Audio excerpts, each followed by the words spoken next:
नमः। ओम आपो ज्योतिरसोमृतं ब्रह्मभूर्भुवः स्वरों स्वाहा। Hey guys, good morning.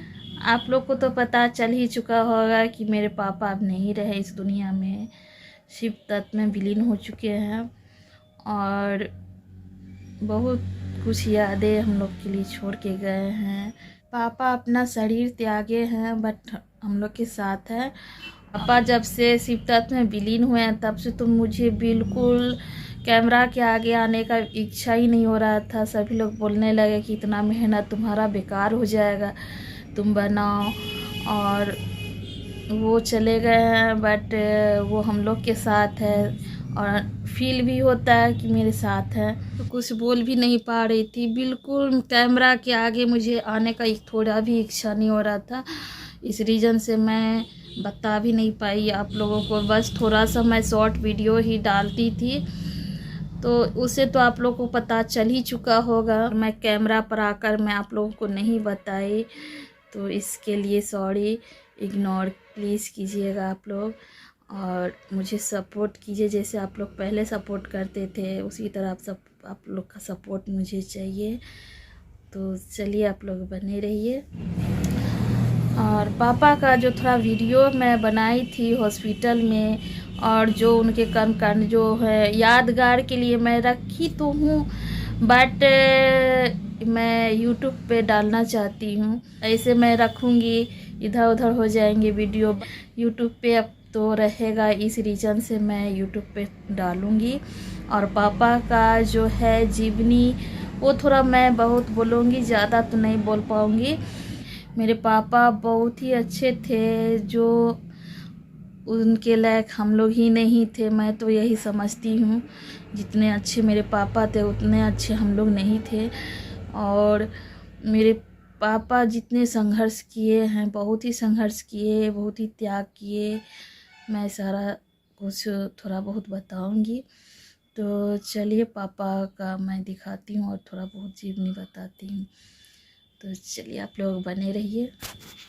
ये गाइस, तो आप देख सकते हैं मेरे पापा कितने अच्छे हो गए थे और मैं तो सोच रही थी 1-2 दिन में और अच्छे हो जाएंगे तो मैं घर वापस ले जाऊंगी बट ऐसा नहीं हुआ। महादेव की ऐसी इच्छा नहीं हुई। तो चलिए अब मैं क्या बोल सकती हूँ, मैं तो कुछ नहीं बोल सकती हूँ। और ये मंगरौनी के हार्ट हॉस्पिटल का ये थोड़ा सा मैं वीडियो चुपके से बनाई। वहाँ नहीं वीडियो बनाने देते ना पिक लेने देते हैं, तो मैं ये यहाँ से चुपके से बनाई। और मेरे पापा का लास्ट वीडियो यही है।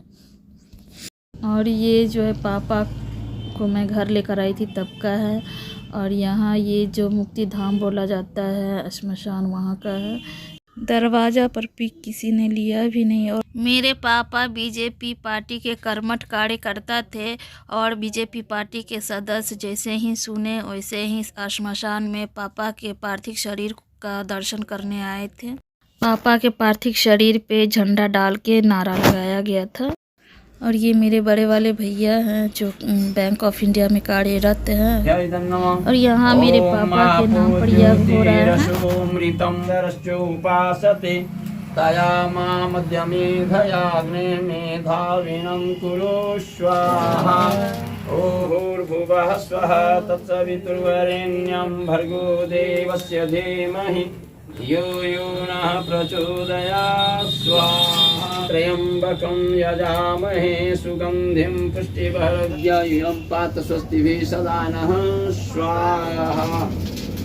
मेरे पापा श्री दिनेश प्रसाद श्रीवास्तव का जन्म नवंबर 1938 में और वो शिव तत्व में विलीन हो गए 19 जनवरी 2023 में। अस्थायी निवासी छपरा के थे, वर्तमान निवासी अमला टोली राजनगर मधुबनी। पत्नी कृष्णा श्रीवास्तव, पिता ब्रह्मदेव नारायण, माँ राम प्यारी देवी। 4 लड़के थे जिनमें 1 लड़के नहीं रहे, अब 3 लड़के और 2 लड़कियां हैं। फूफा जयप्रकाश नारायण जो भारतीय स्वतंत्रता सेनानी और राजनेता थे।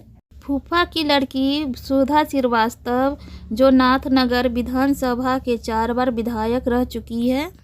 सदर हॉस्पिटल मधुबनी में टीवी सेंटर के हेड क्लर्क थे और रिटायर्ड 2000 ईस्वी में किए।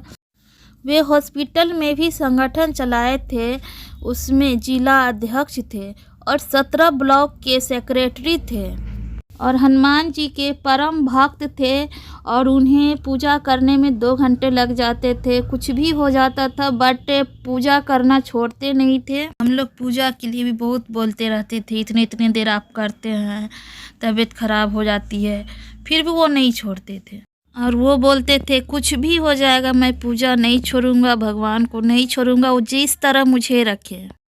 और बीजेपी के कर्मठ कार्यकर्ता भी थे और बहुत ही संघर्षित और सादा जीवन जिए और लाचार व्यक्तियों का हेल्प करना इनकी मनोदशा थी और ईमानदारी इनकी विरासत था। और मुझे अच्छी तरह से याद है जब मैं प्रीशा की एज की थी तभी एक आए हुए थे पापा को पैसा देने, घूस, जिसको घूस कहा जाता है, पैसे वाले जो वीआईपी होते हैं उसमें पूरा भरा हुआ था पैसा और 1 किलो या 2 किलो मिठाई था। तो बहुत ही वो जिद कर रहे थे और मैं वहीं पर खड़ी थी। पापा बोले मुझे पैसा की ज़रूरत नहीं है, मुझे पैसा नहीं चाहिए और मैं 1 रुपये आज तक किसी से लिया नहीं हूँ और ना लूँगा।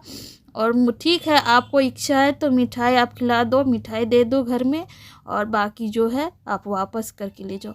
और पापा से हम लोग बहुत लड़ते भी थे कि देखिए आप तो इतना किए सबको, लेकिन अभी हम लोग को कहाँ कोई कर रहा है, ना आपको कर रहा है। तो पापा इतना ही हम लोग को समझाते थे कि जाने दो, हम उसके लिए गलत नहीं ना करेंगे।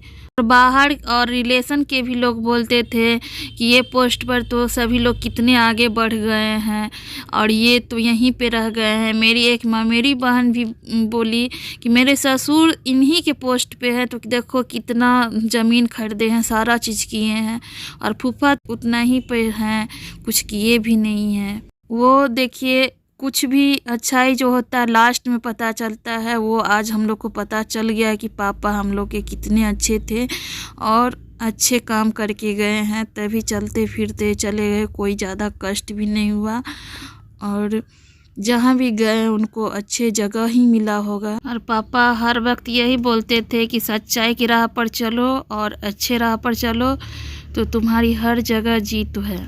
हे गाइस, मेरे पापा का जो जीवन शैली था वो मैं बताई हूँ, जो सच्चाई थी वही मैं बताई हूँ।